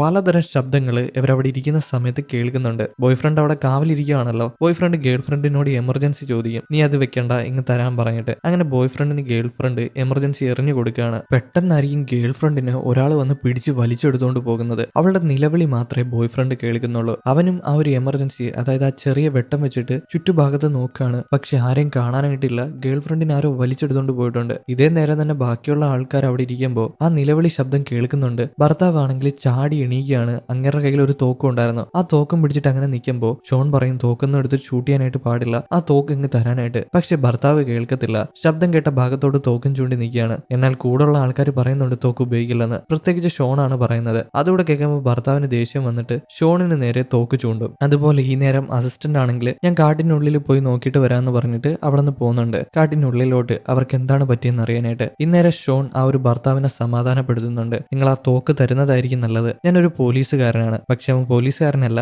നമുക്കേ അറിയാവൂ സത്യം. എന്നാൽ ഭർത്താവിനോട് കള്ളം പറയുന്നുണ്ട്, ഞാനൊരു പോലീസുകാരനാണ്, നീ ആ തോക്ക് തന്നില്ലെങ്കിൽ നീ ഇവിടെ നിന്ന് പുറത്തിറങ്ങുമ്പോൾ നിന്നെ പിടിച്ച് ജയിലിടുമെന്ന് പറഞ്ഞിട്ട്. ഇത് കേൾക്കുന്ന ഭാര്യയാണെങ്കിൽ ഭർത്താവിനെ സമാധാനപ്പെടുത്തി ആ തോക്ക് അങ്ങ് തിരിച്ചു കൊടുക്കാനായിട്ട് പറയും. ഭർത്താവും പതിയെ പതിയെ ആ തോക്ക് തിരിച്ചു കൊടുക്കാനായിട്ട് നിൽക്കുമ്പോഴായിരിക്കും കാട്ടിനുള്ളിൽ നിന്ന് വീണ്ടും ശബ്ദം കേൾക്കുന്നത്. അതുകൊണ്ട് തന്നെ തോക്ക് കൊടുക്കാനായിട്ട് പറ്റിയില്ല. എല്ലാ ആൾക്കാരും കൂടെ പേടിച്ചിരിക്കുകയാണ്. അതുപോലെ ആ നേരമായിരിക്കും ഗേൾ ഫ്രണ്ട് അങ്ങോട്ട് വരുന്നത്. ഗേൾ ഫ്രണ്ടിനെ നോക്കുമ്പോഴാവട്ടെ അവളുടെ ദേഹത്ത് ഒരു ഇത്തിരി പോലും തൊലിയില്ല. അവളുടെ നെഞ്ചിന്റെ ഭാഗമൊക്കെ വലിഞ്ഞു കീറി വെച്ചിട്ടുണ്ട്. അതുപോലെ തന്നെ കുടലൊക്കെ പുറത്ത് കിടക്കാണ്. അവളുടെ ഒരു കൈയും വെട്ടിയെടുത്തിട്ടുണ്ട്. അവളിപ്പം ഒരു സ്ഥലത്ത് വന്ന് തളർന്നു വീഴുകയാണ്. എന്തായാലും അവൾ മരണപ്പെട്ടു പോകും. പക്ഷെ ഇപ്പൊ ജീവനുണ്ട്. എന്താ ചെയ്യേണ്ടതെന്ന് അവർക്ക് അറിയത്തില്ല. ഹോസ്പിറ്റലില്ല, മരുന്നില്ല, ഒന്നും ചെയ്യാനായിട്ട് പറ്റത്തില്ല. ഇതേ നേരം തന്നെ ആ ബോയ് ഫ്രണ്ടിനെ കാണിക്കുകയാണെങ്കിൽ അവനെയും ആരോ കാട്ടിൽ വെച്ച് തന്നെ കൊന്നു കളയുന്നുണ്ട്. കത്തിക്ക് കുത്തിയാണ് അവനെ കൊന്നു കളയുന്നത്. വീണ്ടും നമ്മുടെ ടീംസിനെ കാണിക്കുകയാണെങ്കിൽ ആ ലേഡി താഴെ കിടന്ന് പിടയല്ലേ, അതായത് ഗേൾ ഫ്രണ്ട്. ഇത് കാണുന്ന ഷോണിന് പലതരം ഓർമ്മകൾ മനസ്സിലോട്ട് വരുന്നുണ്ട്. അന്ന് അവൻ ആ ഒരു ക്രിമിനലിന്റെ പിന്നാലെ ഓടിപ്പോയില്ലേ, അന്ന് അവനൊരു ലേഡീനെ പിടിച്ചു വെച്ചില്ലായിരുന്നു ആ ക്രിമിനല്. അന്നേരം ഷോൺ ഷൂട്ട് ചെയ്തിട്ടുണ്ടായിരുന്നു. പക്ഷെ ഷൂട്ട് ചെയ്തത് ആ ക്രിമിനലിന്റെ ദേഹത്ത് കൊണ്ടെങ്കിലും ആ ലേഡിയുടെ ദേഹത്തും കൊണ്ടിട്ടുണ്ടായിരുന്നു. അങ്ങനെ ആ ലേഡി അവിടെ വെച്ച് തന്നെ മരണപ്പെട്ടു പോയി. ആ ഒരു കുറ്റബോധം ഷോണിനുണ്ടായിരുന്നു. ആ ലേഡീനെ കൊന്നതും കൂടെ കൊണ്ടാണ് അവന്റെ ജോലി നഷ്ടപ്പെട്ടു പോയത്. ഇപ്പൊ ആ ട്രോമകളൊക്കെ അവന്റെ മനസ്സിലോട്ട് വരികയാണ്, അതായത് ചെറിയൊരു ഓർമ്മ പോലെ. എന്തായാലും ഇതെല്ലാം കണ്ട് ഭർത്താവ് ഒരുപാടധികം പേടിച്ചിട്ടുണ്ട്. അതുകൊണ്ട് തന്നെ ഭാര്യയുടെ അടുത്ത് വന്നിട്ട് നമുക്ക് ഇവിടെ നിന്ന് എത്രയും പെട്ടെന്ന് തന്നെ രക്ഷപ്പെട്ടു പോകണം, നമ്മളെ രക്ഷിക്കാനായിട്ട് ആരും വരത്തില്ല, എന്റെ കൂടെ വായോ എന്ന് പറഞ്ഞിട്ട് ഭാര്യനെ വിളിക്കും. പക്ഷെ ഭാര്യ വരുന്നില്ല. അതുകൊണ്ട് തന്നെ ഭാര്യനെ വലിച്ചെടുത്ത് പോകാനായിട്ട് ശ്രമിക്കുന്നുണ്ട്. അവർ ആ ജീപ്പിൽ പിടിച്ച് അങ്ങനെ നിൽക്കുകയാണ്, വരുന്നില്ല. ഇത് കാണുന്ന ആ ഒരു മുത്തശ്ശനും മുത്തശ്ശികള് അവര് വന്നിട്ട് ഭർത്താവിനോട് ഇവിടെ നിന്ന് പോണ്ട, അതായിരിക്കും നല്ലതെന്ന് പറയുമ്പോൾ ഇതിനകത്ത് ഇടപെടണ്ട, എന്റെ ഭാര്യനെയും കൊണ്ട് ഞാൻ ഇവിടെ നിന്ന് രക്ഷപ്പെട്ടു പോയിക്കോളാം, നിങ്ങൾ ഇവിടെ കിടന്ന് ചത്തോന്ന് പറഞ്ഞിട്ട് ഭാര്യനെ വലിച്ചു കൊണ്ടുപോകാനായിട്ട് നോക്കുകയാണ്. ഇത് ഷോൺ കണ്ടിട്ട് ദേഷ്യം വന്നിട്ട് ഷോൺ ആ ഭർത്താവിനെ അടിച്ച് താഴെ ഇടുകയാണ്. തോക്കും തട്ടിപ്പറിക്കുന്നുണ്ട്. ഇത് കാണുന്ന ഭാര്യയ്ക്ക് ദേഷ്യം വന്നിട്ട് ഷോണിനെ തള്ളി മാറ്റി ഭർത്താവിന്റെ അടുത്ത് ചെല്ലുകയാണ്. എന്നാൽ ഭർത്താവിന് ഇതോടായപ്പോൾ നല്ല ദേഷ്യമാവുന്നുണ്ട്. അതുകൊണ്ട് തന്നെ ഭർത്താവ് എണീറ്റിട്ട് ഷോണിനെ പട്ടിയെ തല്ലുന്ന പോലെ തല്ലാനായിട്ട് തുടങ്ങും. അതായത് താഴെയിട്ട് അങ്ങ് അടിക്കാനായിട്ട് തുടങ്ങുകയാണ്. തോക്കൊണ്ടെങ്കിലും ഒന്നും ചെയ്യാനായിട്ട് പറ്റത്തില്ലല്ലോ, ഷോണല്ലേ പോയി പ്രശ്നം ഉണ്ടാക്കിയത്. ഇത് കണ്ടു നിൽക്കുന്ന അപ്പൂപ്പനാണ് ഒരു വടി എടുക്കുന്നത്, അതായത് വലിയൊരു മരകഷ്ണം. എന്നിട്ട് ഭർത്താവിനെ അടിക്കാനായിട്ട് നിൽക്കുകയാണ്. എന്നാൽ അപ്പൂപ്പനെ അടിക്കാനായിട്ട് പറ്റുന്നില്ല. അങ്ങനെ അടിക്കുകയാണെങ്കിൽ തന്നെ ഷോണിനോട് അടി കിട്ടും. ഈ വടിയും പിടിച്ചുകൊണ്ട് നിൽക്കുമ്പോഴായിരിക്കും അപ്പൂപ്പന് ഹാർട്ട് അറ്റാക്ക് വരുന്നത്. അപ്പൂപ്പൻ പെടഞ്ഞ് താഴെ വീഴാണ്. ഇത് കാണുമ്പോൾ ഷോണും അതുപോലെ തന്നെ ഭർത്താവോട് അടി ഉണ്ടാക്കുന്നത് നിർത്തുകയാണ്. രണ്ടുപേരും കൂടെ ചെന്ന് അപ്പൂപ്പനെ നോക്കും. അപ്പൂപ്പനൊരു ഭാര്യ ഉണ്ടല്ലോ, അതായത് ആ മുത്തശ്ശിയും അതുപോലെ തന്നെ ഭാര്യയും കൂടി ഇരുന്ന് അങ്ങനെ കരയാണ്. ആരുടെ ഭാര്യ? ഭർത്താവിന്റെ ഭാര്യ. പക്ഷെ ഷോൺ വിട്ടുകൊടുക്കത്തില്ല. അങ്ങേർക്ക് CPR കൊടുക്കാനായിട്ട് നോക്കും. പലതവണയായിട്ട് ശ്രമിച്ച് നെഞ്ചത്തൊക്കെ ഇട്ടടിച്ച് അവസാനം അപ്പൂപ്പന് ജീവൻ വരികയാണ്. മരണപ്പെട്ടു പോയ ആള് തിരിച്ച് ബോധത്തിലോട്ട് വന്നിട്ടുണ്ട്. അങ്ങനെ അപ്പൂപ്പനെയും പിടിച്ച് ഇവരെല്ലാരും കൂടെ കുറെ നേരം അവിടെ കിടക്കുന്നുണ്ട്. ആ തീന് ചുറ്റും അങ്ങനെ ഇരിക്കുകയാണ്. ഇവർക്ക് എല്ലാവർക്കും ഇപ്പോഴും ഒരു പ്രതീക്ഷ പ്രതീക്ഷയുണ്ട്. അതായത് ഇവരെ ആരെങ്കിലും രക്ഷിക്കാൻ വരും എന്നുള്ളൊരു പ്രതീക്ഷ. എന്തായാലും ഭർത്താവും അതുപോലെ തന്നെ ഷോണും ഒന്ന് സമാധാനപ്പെട്ടിട്ടുണ്ട്. രണ്ടുപേരും തമ്മിൽ ഇപ്പൊ പ്രശ്നമൊന്നുമില്ല. ഇവരിങ്ങനെ ഇരിക്കുമ്പോഴായിരിക്കും കാട്ടിൽ നിന്നൊരു ശബ്ദം കേൾക്കുന്നത്. എന്തോ ഒരു ശബ്ദം ഇവരുടെ അടുത്തോട്ട് വരുന്നത് പോലെ. ഭർത്താവ് പേടിച്ചിട്ട് പതിയെ പതിയെ അങ്ങേരുടെ കയ്യിൽ തോക്കുണ്ട്. നേരത്തെ ഷോണുമായിട്ട് അടിയുണ്ടാക്കിയപ്പോൾ പിടിച്ചു വാങ്ങിയതാണ്. ആ തോക്ക് എടുത്ത് അങ്ങനെ നിൽക്കുമ്പോഴായിരിക്കും എന്തോ ഒരു ജീവി അവരുടെ നേരെ വരുന്നത്. ഭർത്താവ് ഒറ്റ പൊട്ടിയിലാണ് തോക്കെടുത്ത്. പക്ഷെ അത് വെറും പക്ഷി മാത്രമായിരുന്നു. അതുകൊണ്ട് തന്നെ ഷോൺ ഭർത്താവിനോട് ദേഷ്യപ്പെടും. നിങ്ങൾ ആ തോക്ക് ഇങ്ങതാ, അതിലെ ബുള്ളറ്റ് വെറുതെ വേസ്റ്റ് ആക്കണ്ടെന്ന് പറഞ്ഞിട്ട്. പക്ഷെ ഭർത്താവ് കൊടുക്കോ? ഭർത്താവിന്റെ കയ്യിലുള്ള തോക്കല്ലേ, ഞാൻ തരത്തില്ല എന്ന് പറയുമ്പോൾ ഷോൺ ഞാൻ പോലീസുകാരനാണ്, അതുകൊണ്ട് തന്നേ പറ്റത്തുള്ളൂ എന്ന് പറയും. അന്നേരമായിരിക്കും ഭർത്താവ് ഷോണിന്റെ മുഖത്തോട്ട് നോക്കിയിട്ട് ഒരു കാര്യം പറയുന്നത്. നീ പോലീസുകാരനല്ല, ഞാൻ ന്യൂസ് കണ്ടായിരുന്നു, എനിക്ക് ഇപ്പോഴാണ് ഓർമ്മ വന്നത്. നീ ആ ലേഡീനെ അവിടെ വെച്ച് ആ പാർക്കിംഗ് ലോട്ടിൽ വെച്ച് കൊന്നു കളഞ്ഞു. അങ്ങനെ നിന്റെ ജോലി നഷ്ടപ്പെട്ടു പോയി. അതുകൊണ്ട് എനിക്ക് എന്റെ തോക്ക് തരാനായിട്ട് മനസ്സില്ല. നീ പോലീസുകാരനല്ല, നീ വെറും കൊലപാതകയാണെന്ന് പറഞ്ഞിട്ട് അങ്ങനെ നിൽക്കുമ്പോഴായിരിക്കും ഭർത്താവിന്റെ നെഞ്ചിലൂടെ ഒരു കത്തി കയറുന്നത്. അതായത് ആ ഒരു മനുഷ്യനെ തിന്നുന്ന മനുഷ്യന്മാർ അങ്ങോട്ട് വന്നിട്ടുണ്ട്. ഭർത്താവിന്റെ നെഞ്ചത്ത് കത്തി കയറ്റി ഭർത്താവിനെ ഒരുപാടധികം വേദനിപ്പിക്കുന്നുണ്ട്. വേദന ആയാൽ എന്താ, അങ്ങനെ ഒരു തോക്കില്ലേ, ആ തോക്ക് വെച്ച് ചുറ്റും ഷൂട്ട് ചെയ്യാനായിട്ട് തുടങ്ങും. അവിടെ തന്നെ അമ്മമ്മ നിപ്പുണ്ടായിരുന്നു. അമ്മമ്മയുടെ തലയിലെല്ലാം ബുള്ളറ്റ് ഏൽക്കാണ്. അതായത് വെടികൊണ്ട് അമ്മമ്മയുടെ തല ചിതറി പോകുന്നുണ്ട്. ആ രക്തമെല്ലാം ഭാര്യയുടെ മുഖത്താവുന്നുണ്ട്. അതുപോലെ അപ്പന് ഹാർട്ട് അറ്റാക്ക് വന്ന് കിടക്കുമല്ലേ. അങ്ങേർക്ക് കുഴപ്പമൊന്നും പറ്റിയിട്ടില്ല, എന്നാലും അങ്ങേര് മരണപ്പെടുമെന്ന് ഉറപ്പാണ്. ഇപ്പൊ ഭർത്താവിന് ആ ഒരു കാനിബൽസ് എല്ലാം കൂടെ കുത്തിക്കൊല്ലുകയാണ്. കാനിബൽസ് എന്ന് പറഞ്ഞാൽ മനുഷ്യർച്ചി തിന്നുന്ന ആൾക്കാരാണ്. ഇപ്പൊ ഇത് കാണുന്ന ഷോൺ ആണെങ്കിൽ ആകെ പേടിച്ചിട്ട് ഭാര്യനെയും പിടിച്ചിട്ട് അവിടെ നോടാനായിട്ട് തുടങ്ങും. ഇവർ രണ്ടുപേരും കൂടെ കാട്ടിലൂടെ അങ്ങനെ ഓടുമ്പോൾ ഇവരുടെ പിന്നാലെ തന്നെ കാനിബൽ ഗ്രൂപ്പിലുള്ള മനുഷ്യരും ഓടി വരികയാണ്. പക്ഷേ ഇവരൊരു സൈഡിൽ വന്ന് ഒളിച്ചിരിക്കുന്നുണ്ട്. എന്നാൽ ഇതൊന്നും അറിയാതെ ആ കാനിബൽസ് ഇവർ ഒളിച്ചിരിക്കുന്നത് കാണാതെ അവിടെ നോടി പോകുന്നുണ്ട്. ഈ കാനിബൽസ് വെറും കാട്ടുവാസികളൊന്നും അല്ല, അവരുടെ കയ്യിൽ തോക്കും അതുപോലെ തന്നെ വലിയ വാളുകളൊക്കെ ഉണ്ട്. സാധാരണ കാട്ടിൽ ജീവിക്കുന്ന മനുഷ്യരെ തിന്നുന്ന ജീവികളൊന്നും അല്ല അവര്. ഈ പ്രാന്തന്മാരെല്ലാരും കൂടെ ഒരു ഗ്രൂപ്പ് ഉണ്ടാക്കി കാട്ടിൽ വന്ന് കാട്ടിലെ മനുഷ്യരെ കൊല്ലാനായിട്ട് ജീവിക്കുന്ന ആൾക്കാരാണ്. എന്തായാലും ഭാര്യയും അതുപോലെ തന്നെ ഷോണും കൂടെ അവിടെ ഇരിക്കുകയല്ലേ. അന്നേരം ഒരു കാനിബൽ മുകളിൽ വന്ന് അങ്ങനെ നിൽപ്പുണ്ട്. പക്ഷേ അങ്ങേര് അവരെ കണ്ടിട്ടില്ല. അങ്ങേര് തിരിച്ചു പോകാനായിട്ട് നിൽക്കുമ്പോൾ ഭാര്യ ചെറിയ രീതിയിൽ ഒന്ന് ചുമക്കുകയാണ്. പെട്ടെന്ന് തന്നെ ഷോൺ ഭാര്യയുടെ വായ് പൊത്തിപ്പിടിക്കും. എന്തായാലും ആ ഒരു കാനിബലിന് ഇവർ താഴെ ഉണ്ടെന്ന് മനസ്സിലായില്ല. അതുകൊണ്ട് തന്നെ അങ്ങേര് അവിടെ നിന്ന് പോവാണ്. ഷോൺ പെട്ടെന്ന് തന്നെ ഭാര്യയോട് പറയും, നമ്മൾ ഇവിടെ ഇനി ഇരുന്നാൽ ശരിയാവത്തില്ല, അതുകൊണ്ട് തന്നെ ഓടി രക്ഷപ്പെടണം, വായൊന്ന് പറഞ്ഞിട്ട് പോകാനായിട്ട് നിൽക്കുമ്പോൾ ഭാര്യ എന്നെ കൊണ്ട് പറ്റില്ല, എനിക്ക് പേടിയാണ്, എന്റെ ഭർത്താവിനെ അവർ കൊന്നു കളഞ്ഞു എന്ന് പറയുമ്പോൾ പെട്ടെന്നായിരിക്കും ഷോണിനെ ആരോ വന്ന് ആക്രമിക്കുന്നത്. അത് ആ കാനിബൽസ് ആണ് കേട്ടോ. കാനിബൽസ് ഷോണിനെയും അതുപോലെ തന്നെ ഭാര്യനെയും പിടിച്ചു കഴിഞ്ഞു. പക്ഷെ ഷോൺ വെറുതെ വിടോ, എണീറ്റ് തിരിച്ചടിക്കാനായിട്ട് തുടങ്ങും. അങ്ങനെ അടിച്ചിട്ട് ഒരു തന്നെ താഴെ ഇട്ട് അവന്റെ തോക്കെടുക്കുന്നുണ്ട്. വേറൊരു കാനിബലിന് നേരെ ഷൂട്ട് ചെയ്യാനായിട്ട് നിൽക്കുകയാണ്. എന്നാൽ അവന്റെ പിന്നിൽ വേറൊരു കാനിബൽ വന്ന് നിൽക്കുകയാണ്. അവന് ഷൂട്ട് ചെയ്യാനായിട്ട് പറ്റത്തില്ല. ഷോണിനെ അടിച്ച് താഴെ ഇരുത്താണ്. അതുപോലെ തന്നെ ആ ഒരു ഭാര്യനെയും ഇടിച്ച് താഴെ ഇരുത്തുന്നുണ്ട്. എന്നിട്ട് ഈ കാനിബൽസ് എല്ലാം കൂടെ ഷോണിനെയും അതുപോലെ തന്നെ ഭാര്യനെയും പൊക്കിയെടുത്ത് ആ ജീപ്പ് കിടക്കുന്ന സ്ഥലത്ത് വരും. അവിടെ തന്നെ യവന്മാര് ആ അപ്പൂപ്പനെ വെട്ടി ഞുറുക്കി ഇട്ടിട്ടുണ്ട് കേട്ടോ. ഇത് കാണുന്ന ഭാര്യയ്ക്കാണെങ്കിൽ ആകെ ദേഷ്യം വന്നിട്ട് എന്നെ വെറുതെ വിടറ, നിനക്കൊക്കെ വയ്യേടാന്ന് ചോദിക്കും. ഇത് കാണുന്ന അവന്മാര് ചിരിക്കാനായിട്ട് തുടങ്ങും. അപ്പൊ ഷോൺ ഭാര്യയോട് പറയും, യവന്മാരുടെ അടുത്ത് കൂടുതൽ സംസാരിക്കണ്ട, നമ്മുടെ പേടി കണ്ടിട്ട് യവന്മാരെ ആസ്വദിക്കും, അതുകൊണ്ട് തന്നെ പേടിക്കാൻ നിൽക്ക്. അവന്മാരെ പുച്ഛിക്കാനായിട്ട് പറയും. അതുപോലെ തന്നെ ഭാര്യയെ പുച്ഛിക്കാനായിട്ട് തുടങ്ങും. നിനക്കൊക്കെ വട്ടാണോടാ നാറികളെ, നിന്നെയൊക്കെ കണ്ട ആരാ പേടിക്കുന്നത്? ഇത് പറയുമ്പോൾ അതിലൊരുത്തിന് ദേഷ്യം വന്നിട്ട് ഭാര്യനെ വന്ന് അടിക്കാനായിട്ട് തുടങ്ങും. ഷോൺ ആണെങ്കിൽ എതിർക്കാനായിട്ട് നോക്കുമെങ്കിലും അവനെ കൊണ്ട് കഴിയുന്നില്ല. അവസാനം അതിലൊരുത്തിനൊരു തോക്കെടുത്ത് ഷോണിന്റെ തലയിലടിച്ച് ഷോണിനെ ബോധം കെടുത്താണ്. ഷോൺ ബോധം കെട്ട് കിടക്കുന്ന സമയത്ത് അന്ന് അവൻ കണ്ട കാര്യങ്ങളൊക്കെ കാണുന്നുണ്ട്. അതായത് ആ ലേഡീനെ വെടിവെച്ചതും അവരെ രക്ഷിക്കാൻ പറ്റാത്ത കാര്യങ്ങളൊക്കെ. ഇത് കണ്ട് അവൻ ഞെട്ടി എണീക്കാണ്. ഞെട്ടി എണീറ്റ് നോക്കുമ്പോൾ അവൻ കാട്ടിന്റെ ഒരു ഭാഗത്തുണ്ട്. അവനെ കെട്ടിയിട്ടിട്ടുണ്ട്.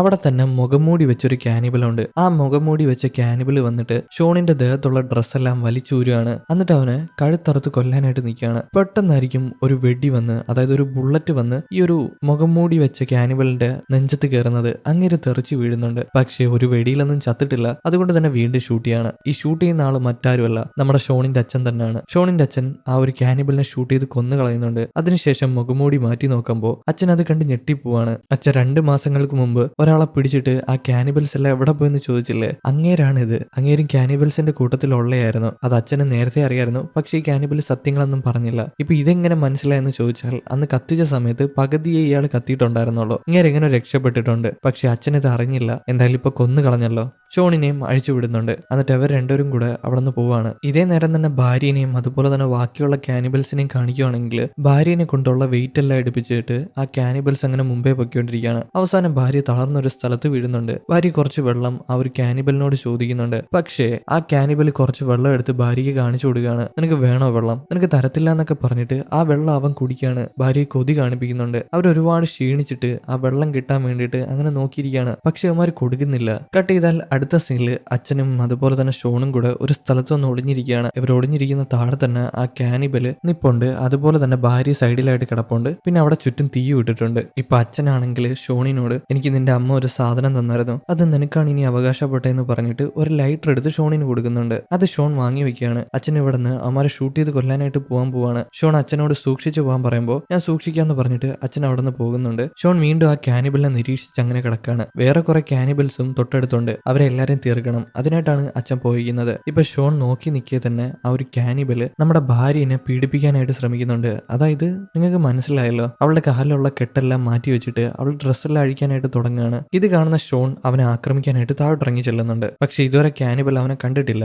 എന്നാൽ അവിടെ തന്നെ ഒരു ട്രാപ്പ് ഉണ്ടായിരുന്നു. ഷോൺ അറിയാതെ തന്നെ ആ ട്രാപ്പിൽ ചവിട്ടുകയാണ്. അതിൽ ചവിട്ടിയത് ഒരു കയറ് വന്ന് അവന്റെ കഴുത്തിൽ കുരുങ്ങുന്നുണ്ട്. അവനെ മുകളിലോട്ട് ആ കയറ് പൊക്കിയെടുക്കുകയാണ്. അവന്റെ കഴുത്തിൽ അത് മുറുകിയിട്ട് അവനെ ശ്വാസം മുട്ടി മരത്തിന്റെ മുകളിൽ അങ്ങനെ തൂങ്ങി കിടക്കുകയാണ്. അതേ നേരം തന്നെ കാനിബലിന് കാര്യം മനസ്സിലായി. അതുകൊണ്ട് തന്നെ കാനിബൽ അവളെ വെറുതെ വിട്ടിട്ട് തോക്കെടുത്ത് ഷോണിന് നേരെ ഷൂട്ട് ചെയ്യാനായിട്ട് തുടങ്ങും. പക്ഷെ ഷോണിന്റെ ദേഹത്തൊന്നും കൊണ്ടിട്ടില്ല. ഷോണിന്റെ കയ്യിൽ തന്നെ ഒരു തോക്കുണ്ട്. ആ തോക്കെടുത്ത് ആ കയറിൽ ഷൂട്ട് ചെയ്തിട്ട് അവൻ താഴെ വന്ന് വീഴുകയാണ്. എന്നിട്ട് അവൻ പതിയെ എണീക്കും. ഇപ്പോഴും ശ്വാസം വിടുന്നുണ്ട്. പക്ഷെ എണീറ്റല്ലേ പറ്റൂ. അവൻ എണീറ്റത് ആ കാനിബൽ അവന് നേരെ ഷൂട്ട് ചെയ്യുന്നുണ്ട്. അങ്ങനെ അവന്റെ വയറ്റിൽ വെടിയേറ്റിട്ട് അവൻ താഴെ വീഴുകയാണ്. ഇതേ നേരം തന്നെ ഭാര്യയാണെങ്കിൽ താഴെ കിടപ്പില്ലേ. അവരിതൊരു നല്ല സമയമായിട്ട് എടുത്തിട്ട് ആ ഒരു കാനിബലിന്റെ പോക്കറ്റിൽ നിന്ന് കത്തി എടുത്തിട്ട് അവന്റെ അടിവയറ്റിൽ തന്നെ കുത്തിക്കയറ്റും. എവിടെ കുത്തിക്കയറ്റിയെന്ന് മനസ്സിലായില്ലേ. അവൻ ഇനി ആരെ റേപ്പ് ചെയ്യാനോ അല്ലെങ്കിൽ പീഡിപ്പിക്കാനോ ഒന്നും നിൽക്കത്തില്ല. അവൻ അതില്ല, അത് അറുത്തുപോയി. എന്തായാലും അവനെ കുത്തി താഴെ ഇട്ടതിന് ശേഷം ഭാര്യ അവിടെ നിറങ്ങി ഓടുന്നുണ്ട്. ഇതേ നേരം അച്ഛൻ കാടിന്റെ ഒരു ഭാഗത്ത് നിൽപ്പുണ്ട്. പക്ഷേ അച്ഛൻ ഈ വെടിശബ്ദങ്ങളൊക്കെ കേൾക്കുന്നുണ്ട്. ഷോണിന് എന്തോ പറ്റിയെന്ന് വിചാരിച്ചിട്ട് പെട്ടെന്ന് തന്നെ അവിടെ നോടുകയാണ്. എന്നാൽ വേറെ കുറെ കാനിബൽസ് മരത്തിന്റെ മുകളിൽ ഇരിപ്പുണ്ടായിരുന്നു. ആ കാനിബൽസ് അച്ഛന് നേരെ ഷൂട്ട് ചെയ്യും. അതുകൊണ്ട് തന്നെ അച്ഛൻ ഒരു സ്ഥലത്ത് വന്ന് ഒളിഞ്ഞിരിക്കുകയാണ്. അമ്മമാർക്ക് നേരെ ഷൂട്ട് ചെയ്യുന്നുണ്ട്. അതിന്റെ ഇടയിൽ തന്നെ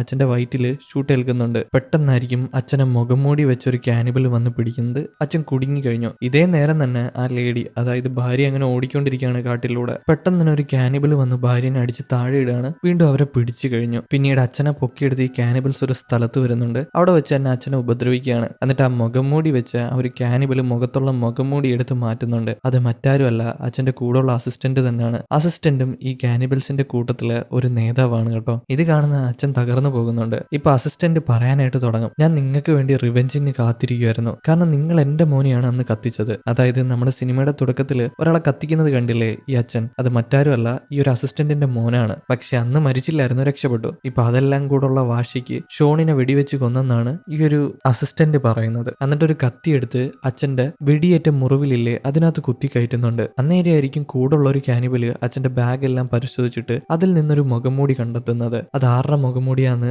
ഈ ഒരു കാനിബലിന് മനസ്സിലായി. അത് സ്വന്തം മോന്റെ മുഖംമൂടി തന്നെയാണ്. അപ്പൊ അച്ഛൻ പറയാനായിട്ട് തുടങ്ങും, നീ ആരെയാണോ പഠിപ്പിക്കുന്നത്? നിന്റെ മോനെ ഞാൻ ആൾറെഡി കൊന്നു കഴിഞ്ഞു, എനിക്കിനി എന്ത് വേണം? ഇത് കേൾക്കുമ്പോൾ കാനിബലിന് ദേഷ്യം വന്നിട്ട് വാളെടുത്ത് അച്ഛനെ പലതവണയായിട്ട് കുത്തി കുത്തി കൊന്നു കളയാണ്. കുറെ കഴിയുമ്പോൾ അച്ഛന്റെ ബോഡി അവിടെ ഇട്ടിട്ട് അവന്മാര് പോവും. അന്നേരം ആയിരിക്കും ഷോണിന് ബോധം വന്നിട്ട് അവൻ എണീറ്റ് വരുന്നത്. എണീറ്റ് വന്ന് നോക്കുമ്പോൾ അവന്റെ അച്ഛൻ മരണപ്പെട്ട് കിടക്കുന്നതാണ് അവൻ കാണുന്നത്. ഇത് കണ്ട് ആകെ വിഷമിച്ച് അവൻ അവിടെ ഇരുന്ന് കരയാണ്. അവന്റെ കോട്ടൂരി അച്ഛന്റെ ശരീരത്തിലൂടെ അവൻ മറച്ചിടുന്നുണ്ട്. അങ്ങനെ അന്നത്തെ ദിവസം കടന്നു പോവാണ്. പിറ്റേ ദിവസം ആകുമ്പോൾ കാനിബൽസിനെയാണ് കാണിക്കുന്നത്. അവരുടെ കൂട്ടത്തിൽ തന്നെ ആ ലേഡി ഉണ്ട്, അതായത് ഭാര്യ. ഭാര്യയുടെ കയ്യിൽ കുറെ അധികം ചുമട് കൊടുത്തിട്ട് അവരെ കൊണ്ട് അതെല്ലാം എടുത്തോണ്ട് പോവാണ്. ഭാര്യനെ അവരൊരു കഴുതേനെ പോലെയാണ് ഉപയോഗിക്കുന്നത്. അവസാനം അവർ ആ വെയിറ്റ് കാരണം ഒരു സ്ഥലത്ത് തളർന്നു വീഴുന്നുണ്ട്. വെള്ളം ചോദിക്കുകയാണ്. കഴിഞ്ഞ രാത്രിയും വെള്ളം ചോദിച്ചിട്ട് കൊടുത്തില്ലല്ലോ. ഇപ്പോ അസിസ്റ്റന്റ് തന്നെ ആ ഒരു ലേഡിയുടെ അടുത്ത് വന്നിട്ട് അവർക്ക് വെള്ളം കൊടുക്കുകയാണ്. അവര് നല്ല ആർത്തിയോടെ ആ വെള്ളം കുടിക്കുന്നുണ്ട്. എന്നിട്ട് ലേഡിയോട് പറയും, ഞാൻ നിങ്ങൾ എന്താ ചെയ്യാൻ പോണെന്ന് അറിയാമോ? നമ്മളെക്കാട്ടിയും ക്രൂരന്മാരായിട്ടുള്ള കുറച്ച് ആൾക്കാരുണ്ട്, അവർക്ക് നിന്നെ വിൽക്കാൻ പോവാണ് നിന്റെ ശരീരത്തിന് വേണ്ടിയിട്ട്. അവന്മാരെ നിന്നെ പല രാത്രി പല തവണയായിട്ട് ഉപയോഗിക്കും. അവസാനം നിന്നെ വലിച്ചു കീറി കൊന്നു കളയും. നിന്റെ ഗതി അതാണ്. കാരണം നീ എന്താ ചെയ്തതെന്നറിയാമോ? എന്റെ കൂട്ടത്തിലുള്ള ഒരാളെ നീ കൊന്നു കളഞ്ഞു, അതിനുള്ള ശിക്ഷ നിനക്ക് കിട്ടുമെന്ന് പറയുമ്പോൾ ആ ലേഡിക്ക് നല്ല ദേഷ്യം വരുന്നുണ്ട്. പക്ഷെ ഒന്നും ചെയ്യാനായിട്ടും പറ്റത്തില്ല. ഇതേ നേരം തന്നെ കാട്ടിനുള്ളിൽ നിന്ന് വല്ലാത്ത ശബ്ദം കേൾക്കുകയാണ്. അതായത് ആ ഒരു കഴുതപ്പുലികളില്ലേ, അത് കരയുന്നത് പോലത്തെ ശബ്ദം. ആദ്യം ഈ കാനിബൽസ് ഒന്ന് പേടിക്കുമെങ്കിലും ഇവർക്ക് കാര്യം മനസ്സിലാവും അത് കഴുതപ്പുലികളാണെന്ന്. എന്നിട്ട് അതും കേട്ട് അങ്ങനെ ഇരിക്കുകയാണ്. ഇവർ വീണ്ടും മുമ്പോട്ട് അങ്ങനെ നടക്കാനായിട്ട് തുടങ്ങും. ഇപ്രാവശ്യം ആ ലേഡിയെ കൊണ്ട് വെയിറ്റ് എടുപ്പിക്കുന്നില്ല, അവർക്ക് വയ്യ. അതുകൊണ്ട് തന്നെ വെയിറ്റും കൊണ്ട് വേറൊരു കാനിബലാണ് പിന്നാലെ പോകുന്നത്. എന്നാൽ പെട്ടെന്നായിരിക്കും ആ കാനിബലിനെ പിന്നിലൂടെ ആരോ വന്ന് ആക്രമിക്കുന്നത്. അത് മറ്റാരുമല്ല, നമ്മുടെ ഷോണാണ്. അവനൊരു വാളും എടുത്തോണ്ട് വന്നിട്ട് ആ കാനിബലിനെ വെട്ടി മുറിക്കുകയാണ്. കഴിഞ്ഞ രാത്രി അച്ഛന്റെ ബോഡിയുടെ അടുത്ത് നിന്ന് അവന് കിട്ടിയ കത്തിയാണ്. ഈ കത്തി മറ്റാരുടെ അല്ല, ഈ കാനിബൽസിന്റെ തന്നെയാണ്. ആ കത്തി എടുത്തിട്ട് ആ കാനിബൽസിനെ എല്ലാം അവൻ വെട്ടി വീഴ്ത്തുന്നുണ്ട്. എന്നിട്ട് ഈ കാനിബൽസിന്റെ ഉള്ള തോക്കും എടുത്തിട്ട് അസിസ്റ്റന്റിന്റെ അടുത്ത് ചെല്ലും. അസിസ്റ്റന്റിന്റെ അടുത്ത് ചെല്ലുമ്പോൾ അങ്ങനെ ഒരു കത്തി എടുത്തിട്ട് ആ ലേഡിയുടെ കഴുത്തിൽ കത്തി വെച്ചേക്കാണ് അവരെ കൊല്ലുമെന്ന് പറഞ്ഞിട്ട്. ഷോണിന് ഇപ്പൊ ഷൂട്ട് ചെയ്യാനായിട്ട് പറ്റുന്നില്ല. കാരണം ഷൂട്ട് ചെയ്യുമ്പോൾ കറക്റ്റായിട്ട് അസിസ്റ്റന്റ് അസിസ്റ്റന്റിന്റെ ദേഹത്ത് കൊണ്ടില്ലെങ്കിൽ ആ ലേഡിയുടെ ദേഹത്ത് കൊള്ളും. അങ്ങനെ ലേഡിയും മരണപ്പെടും, അതുപോലെ തന്നെ അസിസ്റ്റന്റും മരണപ്പെടും. അവൻ കഴിഞ്ഞ കാലത്ത് ഇതേപോലെ ഒരു തെറ്റാണ് ചെയ്തത്. ഇപ്പൊ അവൻ ആ ഗാങ്സ്റ്ററിന്റെ മുഖമാണ് ഓർമ്മ വരുന്നത്. അതുകൊണ്ട് തന്നെ അവന് ഷൂട്ട് ചെയ്യാനായിട്ട് പറ്റുന്നില്ല. അവസാനം തോക്കെടുത്ത് എങ്ങനെയോ ഷൂട്ട് ചെയ്യുന്നുണ്ട്. കറക്റ്റായിട്ട് ഇപ്പൊ ആ കാനിമലിന്റെ ദേഹത്ത് കൊള്ളുകയാണ്. അങ്ങനെ തെറിച്ച് ദൂരോട്ട് വീഴുന്നുണ്ട്. ലേഡി ഇപ്രാവശ്യം രക്ഷപ്പെട്ട് മാറി സൈഡിലോട്ട് നിൽക്കുന്നുണ്ട്. ഇപ്പൊ ഷോൺ അവന്റെ ഉള്ള തോക്കെടുത്തിട്ട് താഴെ വീണ് കിടക്കുന്ന അങ്ങേർക്ക് നേരെ പലതവണയായിട്ട് ഷൂട്ട് ചെയ്ത് അങ്ങനെ കൊന്നു കളയുന്നുണ്ട്. എന്നാൽ ഷോണിന്റെ ദേഹത്ത് തന്നെ ഒരുപാടധികം മുറിവുകളുണ്ട്. കഴിഞ്ഞ രാത്രി വെടിയും കിട്ടിയിട്ടുണ്ടായിരുന്നു. അങ്ങനെ രക്തം പോയിട്ട് അവൻ ബോധം കെട്ട് താഴെ പോകാനായിട്ട് നിൽക്കുമ്പോഴായിരിക്കും ലേഡി വന്ന് അവനെ പിടിക്കുന്നത്. ഇപ്പൊ നീ താഴെ വീഴല്, എങ്ങനെയെങ്കിലും നമുക്ക് ഈ കാട്ടിൽ നിന്ന് രക്ഷപ്പെട്ടു പോകാന്ന് പറഞ്ഞിട്ട് അവനെ സമാധാനപ്പെടുത്തുന്നുണ്ട്. അവനെയും പൊക്കിയെടുത്ത് അവനെ തോളത്തിട്ട് അങ്ങനെ നടന്നു പോവാണ് ആ ലേഡി. അങ്ങനെ പോകുന്ന നേരത്ത് നേരത്തെ ഷൂട്ടേറ്റ ആ ഒരു കാനിബലില്ലേ, അതായത് അസിസ്റ്റന്റ്, അങ്ങേര് മരിച്ചെന്നാണ് ഇവര് വിചാരിച്ചത്. പക്ഷെ അങ്ങനല്ല, അങ്ങേര് വെടി കൊണ്ടിട്ട് എണീറ്റിട്ടുണ്ട്. എണീറ്റിട്ട് തോക്കെടുത്ത് ഈ നടന്നു പോകുന്ന ഷോണിനെയും അതുപോലെ തന്നെ ലേഡിനെയും ഷൂട്ട് ചെയ്യാനായിട്ട് നിൽക്കുകയാണ്. എന്നാൽ പെട്ടെന്നായിരിക്കും ഒരു കഴുതപ്പുലി വന്ന് അങ്ങേരെ ആക്രമിക്കുന്നത്. അങ്ങനെ ആ കഴുതപ്പുലി അങ്ങേരെ കൊന്നുകളയാണ്. ഇതും കാണിച്ചുകൊണ്ടാണ് ഈ മൂവി ഇവിടെ അവസാനിച്ചിരിക്കുന്നത്. എങ്ങനെ ഉണ്ടായിരുന്നു ഗൈസ്? ഇഷ്ടപ്പെട്ടോ? ഇഷ്ടപ്പെട്ടിട്ടുണ്ടെങ്കിൽ ലൈക്ക് ചെയ്യൂ. അതുപോലെ തന്നെ നിങ്ങളുടെ അഭിപ്രായങ്ങൾ കമന്റിൽ പറയൂ. അപ്പോൾ അടുത്തൊരു വീഡിയോ ആയിട്ട് കാണും വരെ ഓക്കെ ബൈ.